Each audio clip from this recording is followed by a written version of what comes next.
Hello students, welcome to Statistics Pedia. Now today we will continue the chapter of probability part 2. So previous video में students हमने part 1 discuss किया था जहाँ पे हमने till conditional probability question solve करे थे. आज जो है हम total probability law और based rule जो है उसको सॉल्व करेंगे और उसके क्वेश्चंस देखेंगे that how to implement. तो यहाँ पे देखिए बिल्कुल easiest way में हम इसको समझेंगे कि first I will take this Bayes rule में क्या होता है स्टूडेंट्स की जैसे कोई भी इवेंट पहले हैपन हो चुका होता है जिसकी प्रोबेबिलिटी हमें क्वेश्चन में दी जाती है तो उसे हम प्रायर प्रोबेबिलिटीज कहते हैं. आपको ये नाम भी पता होना चाहिए दैट इज पी ऑफ ई. जैसे बैग है, बैग को सिलेक्ट करना है तो ये प्रायर प्रोबेबिलिटी होगी. फिर एक न्यू इवेंट अकर होता है जिससे हम आर्बिट्ररी इवेंट कहते हैं. न्यू इवेंट मतलब जैसे व्हाइट बॉल ड्रॉ किया, ठीक है, या फिर कोई बोल्ट आपने ड्रॉ किया जो डिफेक्टिव है. तो यहाँ पे P of A given EI भी आपको क्वेश्चन में गिवन होता है जो हम कंडीशनल प्रोबेबिलिटी कहते हैं. फिर जैसे अगर क्वेश्चन और फिर हमें जो प्रोबेबिलिटीज निकालनी होती है use with the help of Bayes rule that is known as a posterior probabilities. Posterior मतलब होता है बाद में, आफ्टर. ठीक है, तो फॉर्मूला क्या है देखिए इसको ऐसे समझेंगे. पहले हमारे पास सबसे पहले कौन सा इवेंट हुआ था, आपने बैग को सिलेक्ट किया था तो प्रायर वाला हुआ था. तो सबसे पहले P ऑफ EI हमें पता था. उसके बाद आर्बिट्ररी इवेंट हुआ गिवन कि ये वाला इवेंट ऑलरेडी हो चुका है डिवाइडेड बाय समेशन. कैसे याद करोगे, फेवरेबल अपॉन टोटल. तो ये जो था, ये जो आप समेशन करते हैं या टोटल करते हैं या एग्जॉस्टिव करते हैं, this is known as a P of A, probability of an arbitrary event, और इसी को हम कहते हैं टोटल प्रोबेबिलिटी लॉ. ठीक है, तो ये सिर्फ इसलिए है कि सपोज अगर ऑब्जेक्टिव में आपसे पूछ लेता है टोटल प्रोबेबिलिटी लॉ तो सबसे पहले प्रायर प्रोबेबिलिटी है, मतलब जैसे बैग ड्रॉ किया, फिर व्हाइट बॉल हमने इस बैग जो भी आपका इवेंट हो चुका है उसके बाद we need to find the probability of this new event provided this event had already occurred. तो ये जो पूरा है ये आपका बेस रूल का डिनोमिनेटर है या एग्जॉस्टिव या टोटल इवेंट है, टोटल केस है. ठीक है, तो ये इसे हम कहते हैं टोटल प्रोबेबिलिटी लॉ और ये कंप्लीटली आपका हो गया बेस रूल. अब मैं आपको क्वेश्चंस में हम सॉल्व करेंगे कैसे आपको पता चलेगा कि टोटल लॉ लगाना है, कैसे आपको पता चलेगा बेस रूल लगाना है. So let's move on to the section now, objective section. An urn contains 5 white 3 black balls. मतलब अभी हमारे पास फर्स्ट बैग है जिसमें इतनी बॉल्स हैं, सेकेंड बैग है जिसमें 4 व्हाइट एंड 4 ब्लैक बॉल्स हैं. And earn is selected at random. तो सबसे पहले तो आपने बैग को सिलेक्ट किया, ठीक है, तो आपके पास 2 बैग हैं तो किसी एक बैग को सिलेक्ट करोगे तो हाफ हो जाएगी इसकी प्रोबेबिलिटी. तो ये प्रायर प्रोबेबिलिटी है बैग को सिलेक्ट करना. And then a ball is selected. The probability that a ball drawn is white, it is what. ठीक है, तो आप क्वेश्चन को समझते हैं. Let's find understand this question. ये इंफॉर्मेशन आपको गिवन है, ठीक है. तो यहाँ पे जो प्रायर प्रोबेबिलिटी होगी, आपने सबसे पहले बैग को सिलेक्ट करना है. तो 2 बैग्स हैं, फर्स्ट बैग को सिलेक्ट करोगे तो हाफ या सेकेंड बैग को सिलेक्ट करोगे तो हाफ. तो इवेंट्स कैसे इक्वली लाइकली हैं.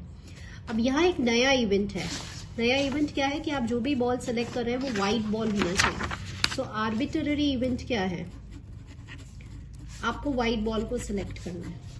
ठीक है, तो यहाँ पे स्टूडेंट्स क्वेश्चन में बताया है कि चलो व्हाइट बॉल की प्रोबेबिलिटी बताएं, ये बताना है. तो यहाँ पे टोटल प्रोबेबिलिटी लॉ लगेगा क्योंकि आप आर्बिट्ररी इवेंट की प्रोबेबिलिटी निकाल रहे हैं. तो सबसे पहले इसको याद करने का सबसे पहला काम क्या किया था, बैग को सिलेक्ट किया था. अब ये वर्क ऑलरेडी हो चुका है. फिर व्हाइट बॉल हम कहाँ से लेकर आएंगे, जब बैग फर्स्ट सिलेक्ट हुआ है, या फिर बैग 2 अगर आप सिलेक्ट करते हैं तो probability of white ball when bag 2 is be selected. ऐसे आप इसको याद कर सकते हैं. यहाँ पे ये प्रोबेबिलिटी हाफ थी. अब देखिए व्हाइट बॉल निकालना है फर्स्ट बैग में से, और कितना निकालना है, अ बॉल, एक ball.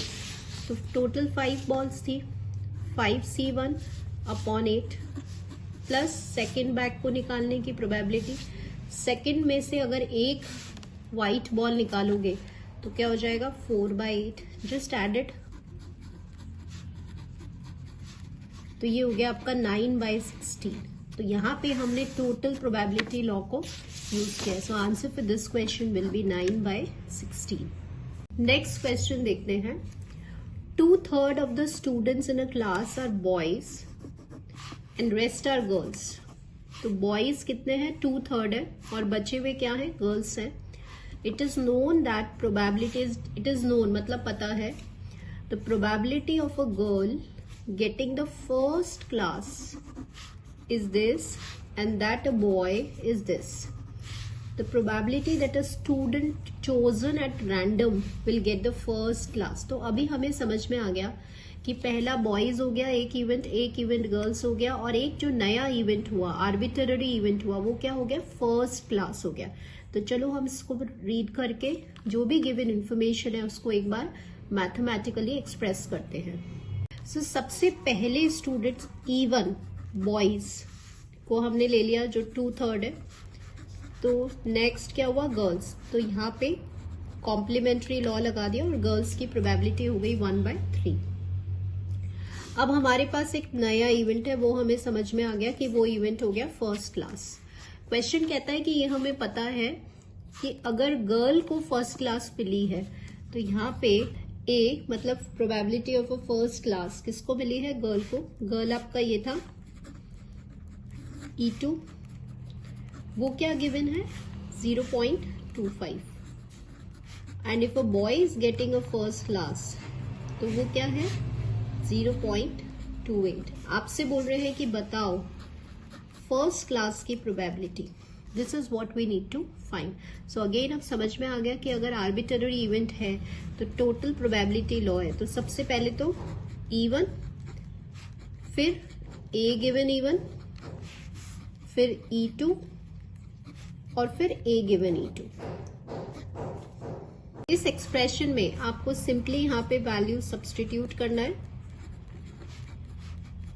And then you will solve, and on solving you will get the answer as 0.27. The answer for this question will be this. So this is the total probability. ये आराम से समझ में आ जाता है कि कैसे आर्बिट्ररी इवेंट है और कैसे आपके इवेंट्स डिफाइंड है। नेक्स्ट क्वेश्चन देखते हैं। The bag contains this and this. 2 bags है, दोनों में बॉल्स दिया हुआ है। 1 बॉल हमें ड्रॉ करना है randomly and it is found to be red. तो यहाँ पे हमें समझ में आ गया कि ये आर्बिट्ररी इवेंट है रेड वाला। 2 बैग्स हैं तो ये E1 हो गया, ये E2 हो गया। What is the probability that it is drawn from bag B? अब हमें यहाँ पे क्वेश्चन आपका चेंज हो गया। अब हमें बताना है कि जो रेड बॉल आपने निकाली है वो बैग बी से आनी चाहिए, ये हमें बताना है। तो ये लास्ट वाला स्टेटमेंट रीड करके थोड़ा बहुत हमें अपने आप समझ में आ रहा है कि बेसिकली यहाँ पे बेस रूल लगने वाला है। तो पहले एक बार गिवन इन्फॉर्मेशन एक्सप्रेस करते हैं। सो यहाँ पे ये जो गिवन इन्फॉर्मेशन थी वो मैंने इस तरह से लिख दिया स्टूडेंट। सबसे पहले हमें क्या करना है? बैग को सिलेक्ट करना है। 2 बैग से किसी एक बैग को सिलेक्ट करोगे तो हाफ हो जाएगा, ठीक है। तो ये आपकी प्रायर प्रोबेबिलिटीज है। नेक्स्ट अब हमने बोला कि अगर ये वाला बैग सिलेक्ट किया है आपने फर्स्ट बैग, तो रेड बॉल आपको निकालना है और एक ही रेड बॉल निकालना है। तो प्रोबेबिलिटी क्या हो जाएगी? 3/5। ऐसे ही यहां से आपकी रेड बॉल की हो जाएगी 5/9। क्वेश्चन कहता है कि बताओ अगर रेड बॉल आपने सिलेक्ट कर चुके हो तो वो जो रेड बॉल है वो कहाँ से आया है? बैग बी से आया है। तो बेस रूल में कैसे याद हुआ? सबसे पहले तो आपने बैग को सिलेक्ट किया, जो काम हम कर चुके हैं, बैग को सिलेक्ट किया, फिर रेड बॉल निकाला अपॉन टोटल में कुछ नहीं करना, इसी को एक बार E1 के लिए लिखना है और इसी को एक बार E2 के लिए लिखना है। और ये वाला कुछ नहीं है, ये PA है जिसे आप आर्बिट्ररी इवेंट कहते हैं। अब यहाँ पे आपको स्टूडेंट्स कुछ नहीं करना, you have to simply substitute these values, ठीक है, सारी वैल्यूज डाल करके and then we will solve this. So let's solve that. E2 आपका था हाफ और A/E2 5/9 हो गया, divide by 5/18 as it is लिख दिया मैंने ऊपर वाला, और E1 और दिस, तो ये हो गया आपका 3/10, ठीक है। और इसका एलसीएम लेकर हम इसको सीधे से सॉल्व करेंगे। So on solving I got the value as 25/52, ठीक है। So answer for this question will be this. इसको आपको सिंप्लीफाई करना है। नेक्स्ट क्वेश्चन देखते हैं। A man is known to speak the truth 3 out of 4 times, मतलब टोटल था 4 और उसमें से 3 फेवरेबल हो गया, 3/4 प्रोबेबिलिटी हो गई. He throws a die and reports that it is 6. The probability that it is actually a 6. ठीक है, तो ये क्वेश्चन आपने अपने ग्रेजुएशन लेवल में या may be post graduation level में भी जरूर किया होगा. It is a very very good question. So let's understand this question and हम इसमें वही अप्रोच लगाएंगे जो हम शुरुआत में लगाते हैं बेस रूल में. यहाँ पे क्वेश्चन में है कि स्पीक्स द ट्रूथ, तो एक प्रोबेबिलिटी E1 आपने अगर ट्रूथ लिया है तो वो क्वेश्चन में आपको गिवन है, तो E2 ऑब्वियसली क्या हो गया कि पर्सन ने झूठ बोला. ठीक है, तो he does not speaks the truth, तो प्रोबेबिलिटी क्या हो गई 1/4. जब आप एग्जाम पेपर में सॉल्व करेंगे, वी डोंट हैव टाइम, तो ये नहीं लिखना कि E1 ट्रूथ है E2 फॉल्स है, सीधे ये लिखना है. ठीक है, अंडरस्टूड फॉर्म में लिखना है. ये सिर्फ आपको भी एक्सप्लेन करने के लिए है.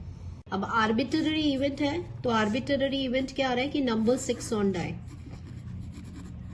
अब अगर पर्सन ने डाई थ्रो किया है ना, और अगर मैं ये लिखती हूँ, इसका मतलब ये क्या है कि डाई में 6 आया, प्रोबेबिलिटी बताओ, और इट इज ट्रू कि एक्चुअली में डाई में 6 आया, तो डाई में 6 आने की प्रोबेबिलिटी क्या होती है 1/6. और अगर मैंने ये फाइंड आउट करना है तो 6 नहीं आया, तो 6 नहीं आया, इसका मतलब 1 - this 5/6. क्वेश्चन कहता है कि बताओ एक्चुअली में 6 आया, मतलब उसने सच बोला, मतलब कि जब आपने डाई थ्रो करा तो नंबर 6 था, तो हमें बताना है कि वो प्रोबेबिलिटी बताओ that person speaks truth. Actually में जो नंबर उसको मिला वो एक्चुअली में 6 है, मतलब ही स्पीक्स अ ट्रूथ. तो यहाँ पे हमें बेस रूल ही लगाना है, favourable upon total.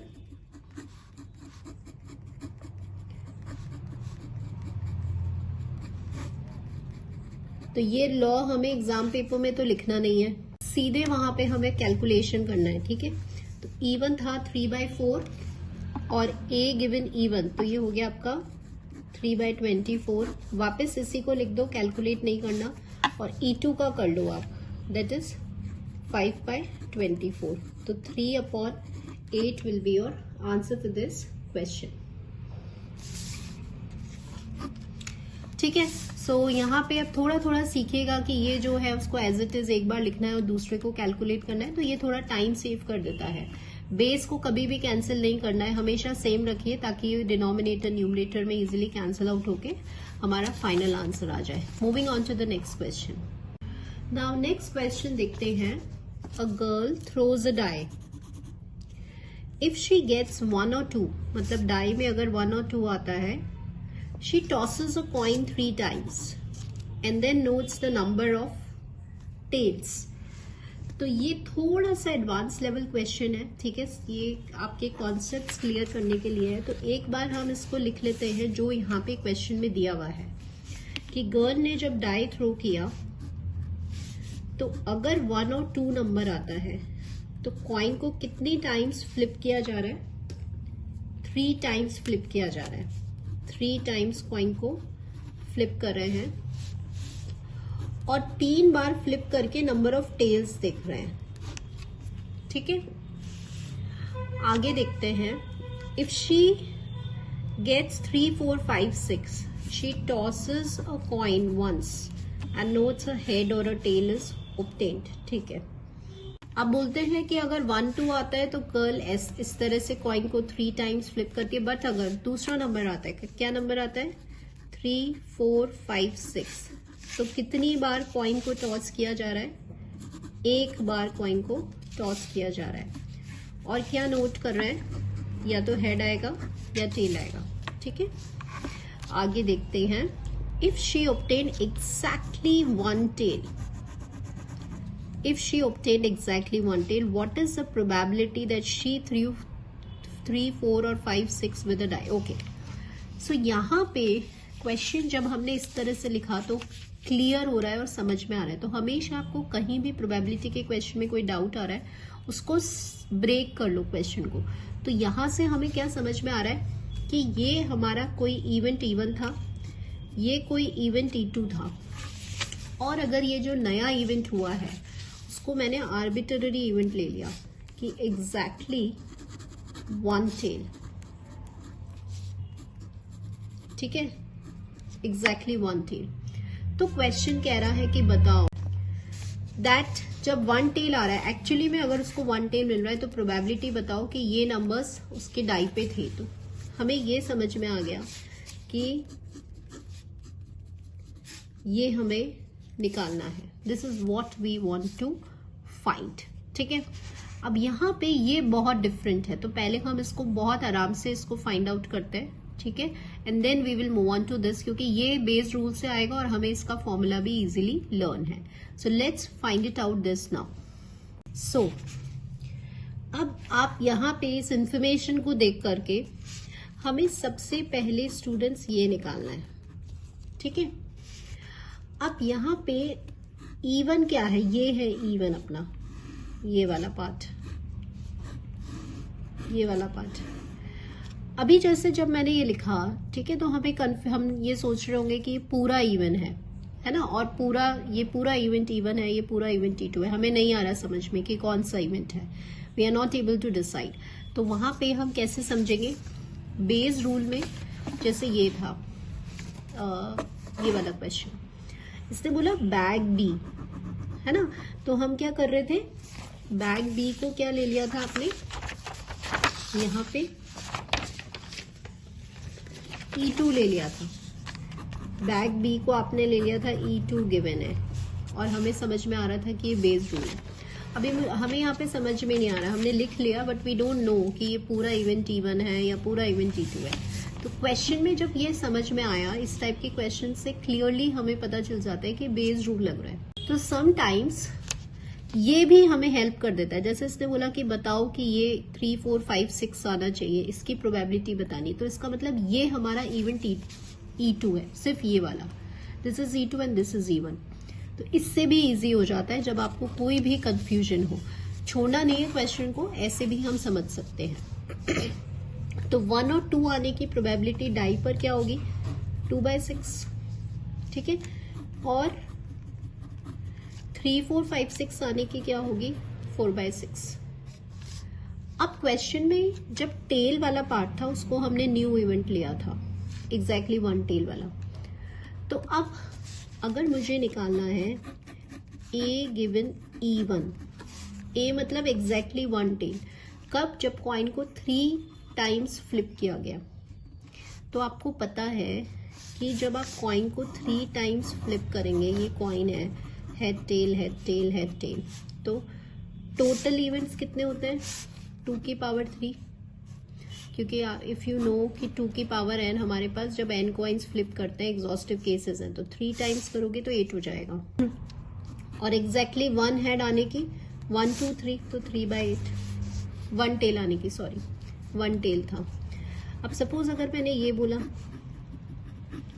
Exactly 1 tell, जब, अब इसमें कोई दिक्कत नहीं, क्योंकि एक कॉइन फ्लिप कर रहे हो तो एक कॉइन में एक टेल आने की प्रोबेबिलिटी तो 1/2 होती है। अब सारी चीजें क्लियर हो गई, अब हमें निकालना है ये, तो P ऑफ E2 कितना था, 4/6, P of A given E2 half, इसको एज इट इज लिख दीजिए।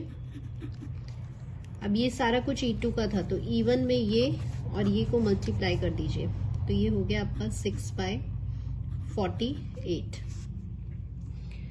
यहाँ आप इसको 2 से कर सकते हो, 4 से 2 से कर सकते हो, 24, 8 सा, है ना। और यहाँ पे हम इसको कैंसिल आउट करके आप इसको इजीली सॉल्व कर सकते हैं। ये हो जाएगा आपका 1/3 1/8।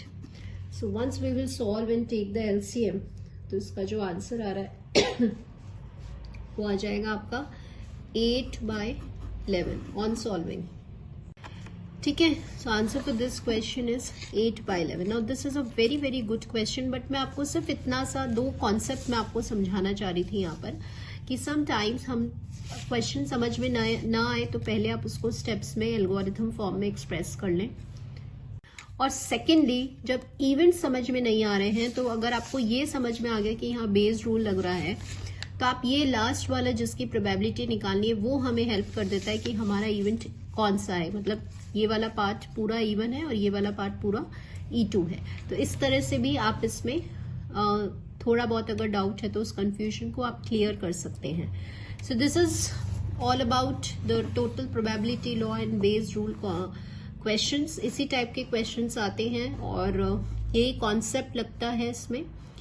सो this is all for today. तो प्रोबेबिलिटी वाला हमने जो सेक्शंस ब्रेक करे थे वो अब प्रोबेबिलिटी वाला चैप्टर जो है वो आपका कंप्लीट हो गया है। इसमें आप थोड़ा सा ये जरूर लर्न करिएगा, क्वेश्चंस पे फोकस करने के अलावा इसमें ये भी ध्यान दीजिएगा कि एक्जियोमेटिक अप्रोच किसने दिया है। कई बार ये भी आ जाता है कॉल्मोगोरोव ने दिया है, ठीक है, वो एक्जियोमेटिक अप्रोच कौन सी होती है समटाइम्स पूछ लेते हैं। प्लस आपका जो बेस रूल है थॉमस बेस ने दिया था, या पोस्टीरियर प्रोबेबिलिटीज क्या होती हैं, प्रायर प्रोबेबिलिटीज क्या होती है, समटाइम्स बहुत रेयरली अगर क्वेश्चन आता है तो हमें ये याद होना चाहिए। तो ये बेस रूल किसने दिया है, theory of probability as well as axiomatic approach of probability किसने, it was given by whom, ये आप जरूर जो है इसको कंसिडर करें।